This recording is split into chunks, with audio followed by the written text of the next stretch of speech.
Hi everyone, welcome to another episode of our podcast, Web3 and Chill. I'm Ayush, and with me we have my co-host Vishal. And today we have someone we first met 9 years back, Mr. Ajeet Khurana. If I have to introduce him, it's a little difficult because he has for so many hats. He's an investor, mentor. He's the CEO of Zeppe. He has run startups, sold them, and currently he's the founder of Reflexical. So hi Ajit, and Hey, so my having stalked you guys for 9 years, as you have already confessed, finally I get you. Thank you very much for having me here. and Yeah, no, aren't I am having a fanboy moment. uh, After 9 years, we are getting a chance to talk to you, and it's going to be a great podcast. I can feel from now. I always enjoy any appreciation I receive at the beginning of an event or a conversation because, then one doesn't have to necessarily perform well after that because you've already collected your appreciation points right up front. So thanks for that, Vishal. so Ajit, aren't you tired of doing so many things in your life? I'm glad that you're not like the TV anchor who will go to the prime minister of a country and ask him which tonic he drink, which gives him all this energy. So I was about to think, maybe, are you going to ask me that question? Are you going to ask me what tonic I drink? But no. So Uh-huh. actually, I think I would get tired if I were not doing so many things. Mhm. Because personally, so when I look back, so I got out of my high school, that is class 10 in 1985, got out of engineering in 1991. So, but because of social media, I'm in touch with a bunch of classmates. And most of them tend to have eventually found one path which they have been pursuing for decades. So, when we meet, they tell me, Ajit, I don't know how you do it. How can you do so many things? And I know that almost sounds like a humble brag right there. But the fact is that what I tell them in return will tell you how I feel. I tell them, to be honest, I don't know how you stick to this one thing.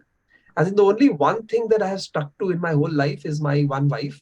And that too, I'm compelled to say it because she can hear me talking right now. Otherwise, I would not have necessarily made that mention. But other than that, the fact is that sticking to one thing is very difficult. By the way, not sticking to one thing does not mean that you do this one and then you leave this, do that one, and then you leave this and do the third. You can simultaneously do them. So I think that I would be very bored if I didn't. So that's the long answer to your short question. Well, thanks. Second, going on the Prime Minister interview theme, क्या आप आम खाते हैं? No, no, no. It depends on how you eat it. Do you suck it or do you cut it? Right? Okay. So the assumption is, do you eat the mango? Yeah. So yeah, I eat mango. I usually cut them. So why reflexical? And also with that, why Web3? Okay, I think they are very different answers. Uh, if I'll begin with the why Web3. So even if I go like way back, as in I could go way back and give you examples of when I was in fourth standard and stuff, but let me not do that. I was always the one who had a serious shiny object syndrome. Like when I would see something new, I would always be attracted to it. This is fact number one. And fact number two is that because I came from very humble beginnings, I mean economically, I always knew that I would always be really mad that I couldn't buy things. Like, I would get a new shirt only every birthday, for example. And I would be quite pissed that some others could buy like so many things, but I had nothing. So I had promised myself that I will make money in my life, as in money will be a very big driver of what I'm trying to achieve. And since my only real counselors were my parents at that point, and I would ask them that I want to be really rich. How do I do that?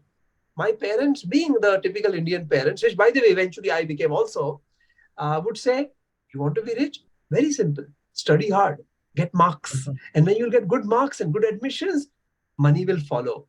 And though I hated that answer, but I didn't know of any other answer. So I also pursued education quite a lot. But around 2014, which was very late in the game, I noticed cryptocurrency. I noticed Bitcoin, not really cryptocurrency. I noticed Bitcoin. And I was like, hey, this seems like a pool where there is some money into which I could dive. And I spent a few minutes, it could really be somewhere between 5 to 10 minutes only, reading up what this is. And I said, this is complete nonsense. As in, what the hell are people talking about? It's just like a software. Everybody can run it. It's a money that nobody creates or everybody creates. And what nonsense. As I gave it up in like 5 to 10 minutes. Except that some of the things I had learned were very superlative. For instance, that this is going to change the world. Or, this is what money is going to be like, and how fiat money had run its course, just like, coins or metallic money or gold had run its course. And I was like, how dare some people make such extraordinary claims? But because the claims were so extraordinary, I would keep coming back and say, by any chance, did I miss something? Was there something that could be known, but I didn't? So I kept coming back, and eventually I spent 2 years studying it. In fact, unlike now, at that point of time, other than some garbage YouTube videos which were trying to, shill investment opportunities, but really there was not much material you could read. So I found one course on Coursera, which was by Princeton University, and I totally lapped that up. It was excruciatingly boring, but very good. I mean, if you could tolerate the boring element, it was very good. And that got me into crypto, and I never looked back. And then, of course, eventually I became CEO of ZepPay, which at that point was India's largest exchange. From a one country setup, I took it to a 132 country setup. So that was very, very exciting. And eventually, when ZepPay was sold to our investor, I started working with a lot of crypto projects. So it was, I wish I could give you a very great sounding idea that, that I somehow was a visionary who could see this. But the fact is that it was one step at a time, and I eased into it. Why Reflexical is actually far more deliberate, unlike Web3, which was not so deliberate. So having done all those things, having been sequential entrepreneur, having exited companies, having invested in a large number of companies, been mentor, headed the business incubator at IIT Bombay called Sign, and a bunch of other things, being part of the seed initiative of Kalari Capital and a bunch of other such things, I started developing a belief that I have some idea about what causes startup success, or now Web3 success. What are the common mistakes? What are the slogans that venture capitalists say, which only serve them and not entrepreneurs? Yet entrepreneurs believe them because they've heard them so often, etc. And I said that I'm going to distill all of this learning and present it to some founders and help them grow. So Reflexical was born with that vision. It was to take all of my learnings over literally the decades, literally working with hundreds of startups on multiple platforms, including my own portfolio, and trying to apply that to some startups. So that's Reflexical. Got it. So, more of a follow-up question. Like today, when we speak to a lot of brands, a lot of senior executive who wants to learn Web3, and it's slightly difficult to explain Web3 in a very easier way. So, if I ask you how you can explain Web3 to a 10-year-old, what would your one or two line would be? So I would tell the 10-year-old, go and study, because only when you get marks, you make a lot of money. Don't bother about Web3. But having said that, in the spirit of your question, let me tell you in a simplified way what Web3 is. Unfortunately, I'm also going to have to later tell you what Web3 is not, because Web3 is a lot of noise, unfortunately. But what Web3 is, it is a natural evolution, right? Just like a phone became a cordless phone, became a mobile phone, became a feature-rich phone, became a smartphone, and these are obvious things. Then you can now do video conferences like we are, for instance, both staring at a flat piece of glass, but creating media out of it. So Web3 is a natural evolution. You can go with slogans such as Web1 was all about consuming, Web2 was all about interacting, and Web3 is all about owning. That is partially true. But a lot of Web3 is not about owning also, right? For example, if I use a wallet, what am I owning? As in, I'm just a user of that wallet, while it may be a Web3 wallet. So if I leave the slogans aside, I think Web3 is where the future of online presence is going. Very interestingly, you can do a lot of things, such as you can use social media in a Web3 format and in a non-Web3 format. Well, I could call it Web 2, but what is interesting is, and I hope you will also confess to the fact, that until Web 3 came along, we had not used the word Web 2.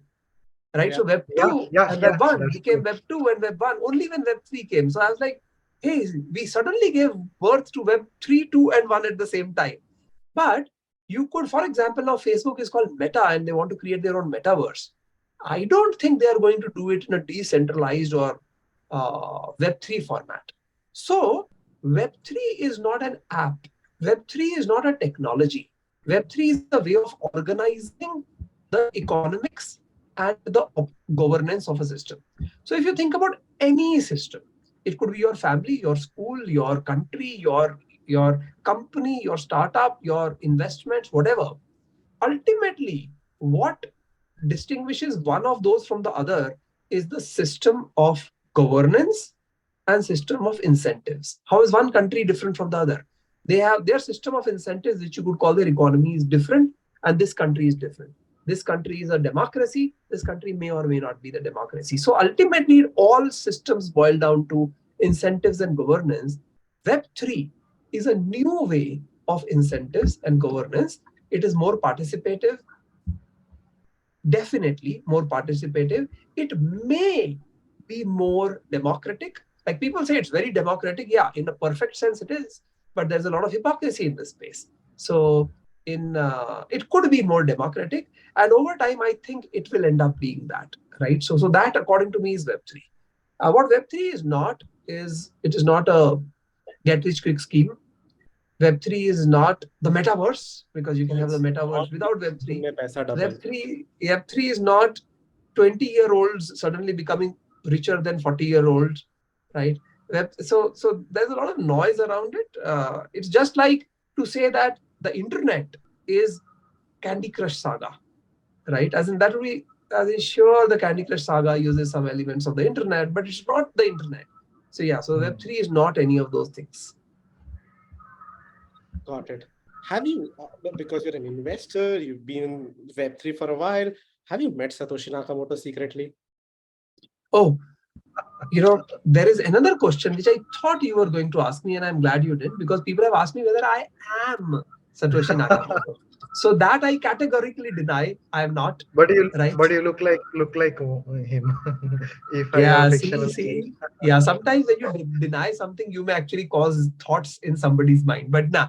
So no, I don't think Craig Wright, Dr. Craig Wright, is Satoshi Nakamoto, the founder of BCH, that is Bitcoin Cash. I have not met Satoshi Nakamoto, and that also is the beauty of Web3. If I wanted to get more into Facebook as an investor, as a participant in their economic system, I would want to meet Mark Zuckerberg. Likewise, I would want to meet everybody from Elon Musk to Ashneer Grover to whoever else if I wanted to participate in their economic systems.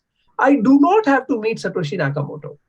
I don't care if Satoshi Nakamoto has changed his mind, her, or their mind on how Bitcoin should work. It doesn't matter. And that also is one of the magics of Web3. Yeah, I think that's a great point. Like his anonymity actually is more positive than it is negative, because people don't know him. There is no sentiment attached to this person, and I think that's the magic. Correct. Absolutely. I'm going to ask you something very arbitrary and subjective. How is India placed in the Web3 ecosystem right now? So there are two parts to the Web3 ecosystem. Actually, there are many parts. This is just a way of looking at it. But to answer your question well, I'll view this as two separate parts. One is the financial end of Web3, which is where a very large number of the citizens, like close to 2 crore Indians, and that may be the best estimate you have compared to a lot of silly numbers that I've heard, like 15 crores and 10 crores. Those numbers are not right.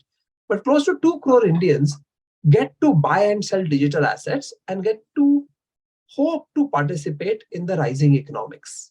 So this is one part of it.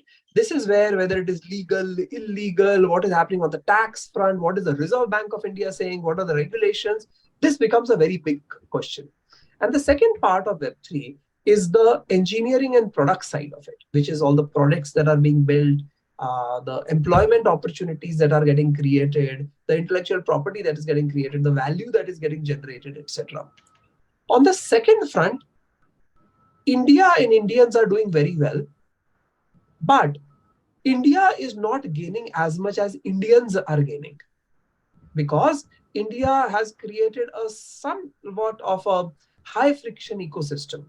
A lot of people, according to me, all people who set up a crypto company will incorporate it abroad. Now that's a little silly because just by incorporating abroad, it's not that you have bypassed all Indian rules and regulations. That's that is a wrong understanding that people have. If they are sitting in India, they're Indian citizens, the management is there just because they set up a company in British Virgin Islands or Saint Vincent or wherever else, doesn't mean that they have bypassed Indian regulations. That's really stupid. I hope people who are listening to this and thinking that is the way to go realize that that doesn't solve problems. Yet a lot of Indians are being able to participate in the economy as builders, creators, employees, engineers, designers, product guys, etc. On the front side, which is the investor facing side, the citizen facing side, I think that India is not doing very well. It hurts me the uncertainty that gets created in the market, which so I'll give you an example. The last time, and I must also confess this number is coming from a few years ago, but there is no revised number, so I have to use the latest number. About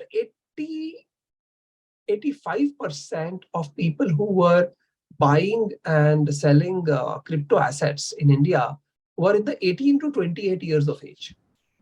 Yeah.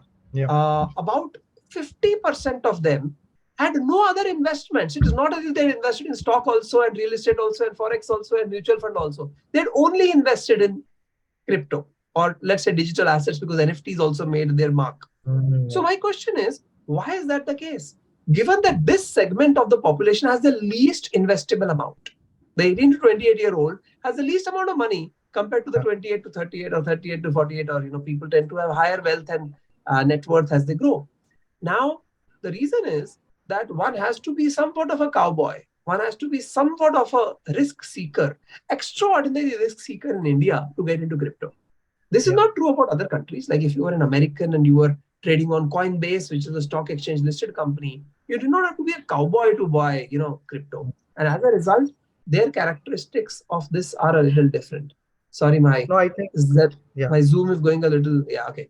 What happened is that we were supposed to start this interview at this point of time, so my alarm went off to get me onto this. Yeah. So I think these are the ways in NVIDIA participates in crypto.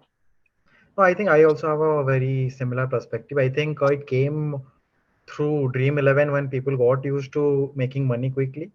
Then with IPL, we saw this ads of cryptos with the likes of Ranveer Singh and Aayush Khurana selling a dream that you can invest 100 rupees and make 1,000 rupees. And I think that the public actually rode on the sentiment. They did not understand cryptocurrency, but they saw it as a dream that they can make money immediately. And many people jumped into it, investing 100 rupees, 1,000 rupees in a dream of making that 10x, 12x, and then so here's something you should know. Often the underlying reality and the voluminous reactive, by voluminous I mean the sound that gets created, the volume that gets created might be different. I'll give you an example. When the case was filed against RBI for it to withdraw its circular, which was around mid to late 2018, this is a Supreme Court case. The number of crypto people who had held crypto was around 55 lakhs, because we had to actually present this information to the Supreme Court. So we went about talking to all the crypto exchanges, trying to find out how many of them are like if a person is in CoinX also and Unocoin also and ZepPay also, it should not be counted as 3 people, and all of that exercise was done. I was party to that. So that number was roughly 55 lakhs. And I think at its peak, which would be in early 22, right? That number was only 2 crores, right? So from 55 lakhs in mid 18, early to mid 18, to 200 lakhs in let's say 4 years later is not a phenomenal growth. As in, it's a robust growth, but compared to global numbers, this number should have been like 10x. It should have been like 5.5 crores, not 2 crores. I think that while those advertisements and stuff did bring crypto into the mainstream, right? And definitely added like easily 500 crore more people to this, but not as much as people think it did. So just keep that in mind. That I've given you 2 benchmark numbers. Of course, the number now, you should know, the number now, of course, the real number is 2 crore because at some point of time possessed it. But if you look at people who are still actively trading, right, out of those 2 crores, Nobody knows the real number, but I think the number might actually be close to like 20 lakhs. So these numbers are not as big as, so I'm talking of currently active traders. So these are very small numbers, as in we are missing the opportunity, and that hurts me. Why is it that we will set up Flipkart like 10 years after the biggest e-commerce companies in the world have set up? Why is it that we could never really set up a social media company? And the reason is that India does start its journey much later than the rest of the countries. And then we spend a lot of time trying to catch up. And in some cases, we catch up. For example, in our payment systems, not just have we caught up, we have actually, won the game to some extent all out of the in some park. ways. Yeah, in several, yeah, totally in some, but in so many other, like I said, social media, nothing good came out of India, as in which is the Indian social media platform. You could list, some coup here and there and stuff, but nothing Yeah. compared to the Facebook and the TikTok, YouTube, all of those, nothing like that. So I think that is my worry. The difference is that unlike other earlier things, whether it was e-commerce, whether it was uh, social media, whether it was mobile gaming, where we tended to miss the bus, here Indians decided that we are not missing the bus, even if India is missing the bus. So a lot of people, have been incorporating abroad or are primarily working abroad and not in India for that reason. Got it. So and thanks for your answer. Shifting gears a little bit, apart from cryptocurrency, what are the other Web3 use cases which you see companies and startup developing that we might see in action in the next couple of years? So I think that personally, cryptocurrency is not a use case. Okay. Right? Like, for example, let us say, Enabler? no, yeah. It's like, let us compare Web3 to internet, right? Or the better comparison would be blockchain to internet, but still in the context of Web3. Now, in the internet, we would not say that data communication is a use case of internet. No, data communication is the internet, right? Yeah. So I think that when in the same sense, when you're asking cryptocurrency being a use case, really what you're pointing out to is that other than the system of incentives, what is the use case? No, system of incentives is not the use case. System of governance is not the use case. Those are the enablers. You're right. So what are the use cases? I think that the first use case that has actually become real is DeFi, which is decentralized finance. So a lot of things, primarily borrowing and lending, but other things also, such as staking, such as some elements of insurance, such as trade finance, have also come up. So I think that really that is the big one. Now I'm going to tread on to something controversial, but actually it's not. It's the area of NFTs. The controversial element is that the nature of NFTs that have come to the market first cause people to ask what is the value of it, because they say, hey, it's just a JPEG, you can right click and save it, why do you need to buy it and stuff? Yeah, and I buy the sentiment, but given that non-fungible assets account for more than 99% of all assets compared to fungible assets. Yeah. When assets have a digital representation and they get tokenized, there is no doubt that in a mature economy, non-fungible tokens will account for 99% of the value of all tokens, which means all the Bitcoin and the Ethereum and the Cardano and the Solana and the Polygon and the BNB and all put together, the 20,000 tokens that CoinMarketCap lists would account for just 1% and the NFTs would account for 99%, right? So the fact that art-based or image-based NFTs have come to the fore initially, if we can think of that as, the kindergarten stage of NFTs, then you see that as a beginning of a big use case. It is like, suppose I have a kid who is a PhD and you have a kid who is a kindergarten student. And I say, see, my kid is so much smarter than your kid. Yeah, obviously, naturally, my kid has completed a PhD, your kid is in kindergarten. But the kindergarten kid is showing a lot of promise and is now on a path which might soon even be better than the PhD guy. So I think that is what we are looking at. The NFT paradigm has got created, right? The use cases are going to follow. Several people have tried to come up with the simple use case of tokenizing physical assets, or RWA, real world assets as it's called. And that is going to be big. But I think that is not all. That is basically, if you go back to the late 80s when IBM PC every personal computer would be called IBM PC. It was not necessarily made by IBM. Just like every copier machine is often called a Xerox machine, right? Yeah, yeah, So when IBM PC became very popular in India in the late 80s, I would think it was like 1988. What were people using it for?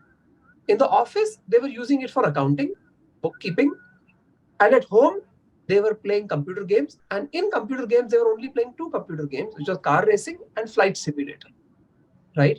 So what I'm saying is that it starts this way. So the NFT paradigm has started. I think that going forward, the most obvious case for the Web3 paradigm is in authentication, tracking, record yeah. keeping, hallmarking, and the like. So these are very immediate use cases which don't require creativity, which means they are actually the old world use cases which we are creating a better application of. But the real juice will come when new applications are created, such as a metaverse, which actually can't even be done in a non Web3 paradigm. Or actually, well, Got, Facebook can do it, but in a non Web3 paradigm, they can't be done in the way that Web3 promises. got it. No, I think I also read somewhere that I think Netherlands is selling land. It is attached to an NFT, and that is how they are transforming that entire thing. I think a lot of cool use cases can come through this. Slightly changing gears to a different topic, and I really want to share an anecdote. Again, going back to the day we met you in 2014, I think that point in time I had no idea about crypto, but I think you said a very interesting story about a Rakhi business, a person in some Indian college sitting creating a business by selling Rakhi bundle in US and making money. I did not Yes. understood anything you said about crypto, but I thought this is a guy I want to follow, I want to hear, and I think you have that long impact on people. On that, today, when you look at a Web3 startup, how do you assess them? What are the things that you look into them before recommending someone to invest, or what kind of advices you give to Web3 startup who are just starting their journey? But by the way, my mind is now rushing back to 2014 when we met the last time, and the Rakhi example. Yeah, it's very interesting. The Rakhi e-commerce business is an example I would give very often at that point of time because I thought it was a fascinating example. And the fact that it has stayed with you 9 years later means indeed it was that memorable. Thank you for that. Thank you for reminding me. Maybe I'll use that example again. But coming to the Web3 question. So I actually think that Web3 success stands on 6 pillars. 3 pillars are Web3 specific and 3 pillars are business specific. Let me begin with the business specific one. So one of them is product and engineering. Another one of them is branding, marketing. And the third one of them is enterprise management, which could be everything right from incorporating a company to hiring to finance systems and those kind of things. Web3 specific 3 pillars. The first one is tokenomics and protocol. The second one is market operations, especially if you deal with digital assets or you're a creator of digital assets, then that becomes the second one. And the third one is community. And why I list community in Web3 specific? Because, hey, Procter and Gamble has a community, and Parley has a community, and Coca-Cola has a community. But community has a very specific meaning and role to play in Web3 as compared to, in pre-Web3. So I think these are the 6 legs it stands on. When I look at a Web3 startup and I want to predict their outcome or evaluate them, my expectation is that if I use the English proverb, jack of all trades and master of none, I really expect them to be jack of all trades, which means all 6, they should have a perspective, they should have some vision, they should have some strength, and they should be rock stars in at least one of them. And in that at least one of them, usually they should be a rock star in the product and engineering side or the protocol and tokenomics side. Because a lot of the rest, I can guide them on, I can help them on, and obviously so can other people. So this is how I largely evaluate it. I must tell you again that unlike the Rakhi example, which was focused on the business model, business product and offering, over the last few years, I have become almost completely driven by the founder and not by the product or not by the offering. Because I feel that the right founder, a founder who has put in the effort, a founder who has the right motivations, a founder who has some right perspective, a founder who does not think that startup is primarily a journey of fundraising, right? If with the right founder, everything else can be set right. For example, if I were to give you a non-Web3 example, but one that your listeners, viewers will like quite a lot, which was India's first unicorn? The answer is InMobi. So InMobi, when Naveen, the founder, came to Mumbai Angels to fundraise, he raised it for a startup called mKhoj. mKhoj stood for mobile Khoj. So he wanted to be the search engine for the mobile phone, because Google you couldn't use. At that point, you couldn't use Google on the feature phone. So starting from mKhoj, he then morphed a few times and then finally pivoted into this mobile ad network called InMobi, and thereby became India's first unicorn. So if I were to evaluate mKhoj, I may not be very impressed with it. But if I were to evaluate Naveen, I would say he's a great founder. So if I had bet on Naveen, I would be an investor in India's first unicorn. If I bet on mKhoj, well, clearly that idea failed, because he said that I want to be the Google of the mobile device. But you know who became the Google of the mobile device? Google. Right. So this is my primary thought, that the primary thought is that the people should be right, their motivations should be right, they should align with the philosophy of Web3, which is one of the concerns that I have now. I come across a lot of good Web2 founders who look at Web3 and say, what nonsense. Why is there so much opportunity in the way this nonsensical place is working? And they come into Web3 with the intention of teaching these Philistines, these peasants of Web3 as to how business is done. This is the recipe for disaster. So if the intention, motivation, philosophy, capability, hard work of the founder is good, that is 90% of it for me. Yes, there is such a thing as a bad business plan. There is such a thing as attacking a very small market, but those things can evolve. Okay, so fair point, definitely. Guys, before I give you more fair points, so I love it, when I say something and somebody reacts by saying that makes sense, or that's a fair point, because that means they're judging what I'm saying. Yeah, Ajeet, you did not make an unfair point. You actually made a fair point. This surprises me. But anyway, that was not what I wanted to say. I wanted to say that I've got to be at another call in 15 minutes from now. So please pace yourself accordingly. Yeah, let's wrap up in 5 minutes, Ayush. Yeah. Would you think that is a fair point, Ayush? It's an unfair point, Ajit sir, but I think we'll have you once again for another episode sometimes later. Yeah, sure. You can take 5-7 minutes in this. Yeah. Yeah. So moving on, what are the challenges in general that these Web3 companies are facing right now, especially in India? Apart from the first challenge, it's very simple. By the way, the Web3 journey to that extent is identical with the pre-Web3 journey.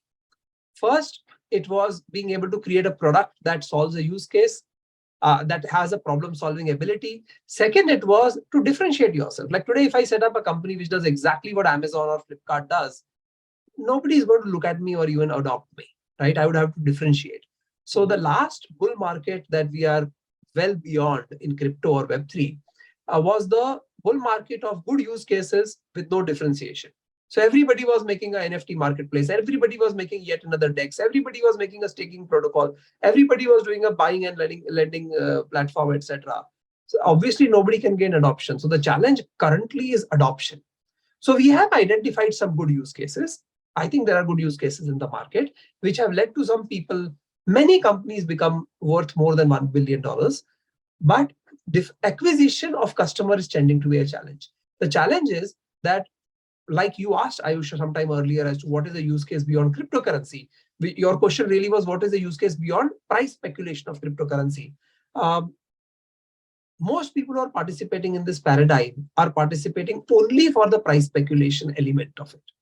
We don't have enough users of dApps, that is decentralized apps, right? So this is the huge challenge. How do you make it simple for people to participate?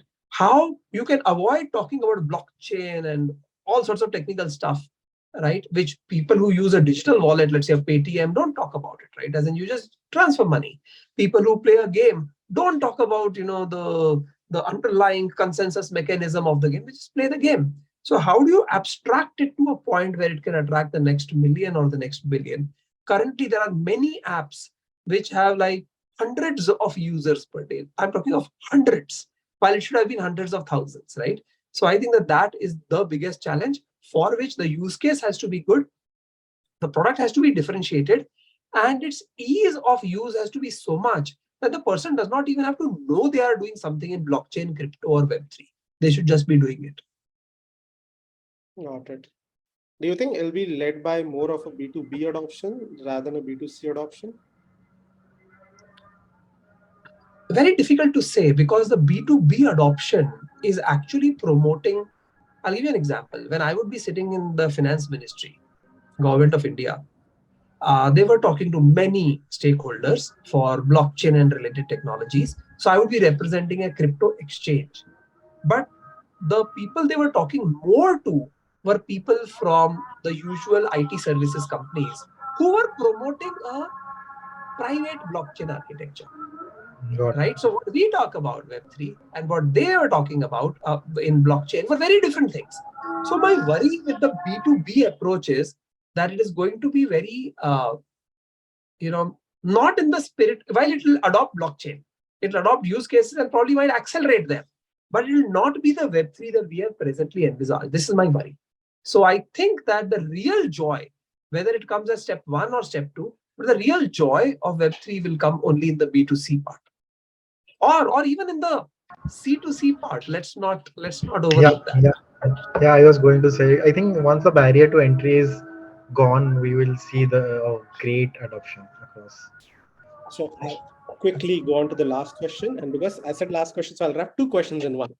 Do you think there's plenty of Web3 talent right now for the startups and companies to recruit? One, first, and second, for our audiences who want to get into the Web3 system as engineers, product managers, etc., what's the best way for them to learn these skills? What I'll do is I'll give you, since you asked me 2 questions, and that is clearly cheating, but I will cheat also and I'll give you 3 answers. How about that? I said, I have to always one up. So let me actually begin with an example of AI. So we know that AI has a lot of scope. We know that AI requires a lot of people. But very interestingly, a lot of work that is happening in the AI space is not very engineering heavy. So of course, the overlords are doing very engineering heavy work. But when we are creating products around AI, we are just using these commonly available APIs. We are not really creating our AI, right? So what you should know is that just because the sector is increasing doesn't mean it's obvious as to what part within it is the greatest employment opportunity. Within Web3, the 3 greatest segments of growth actually are all non-technical. One of them is content, yet another one is community, and the third one would be probably in business development.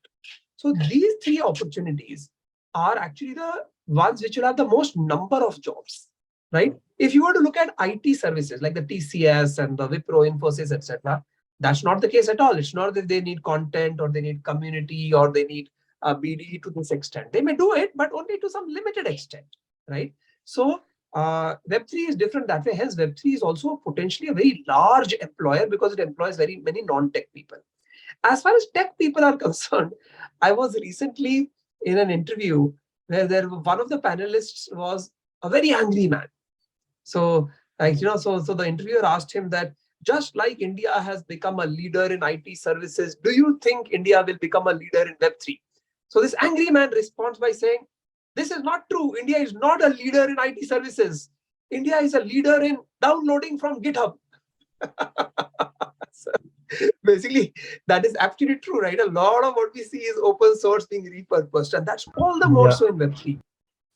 So unless you're doing some real deep protocol L1 layer work, unless you are programming in like JavaScript, C++, etc., if you're doing any of the blockchain languages like Solidity, Rust, etc., most of what we have seen actually, while it may be even be coding and engineering, requires very minimal skill.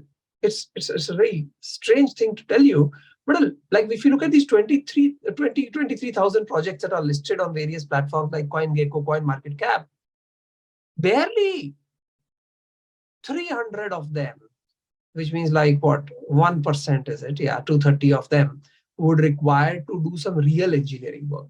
So, and this is true about AI also. So I think that answering all 2 or 3 parts together, I think that Web3 is going to be democratized even in the employment opportunities. I think that the developer scope is very much there. You can do it at two levels.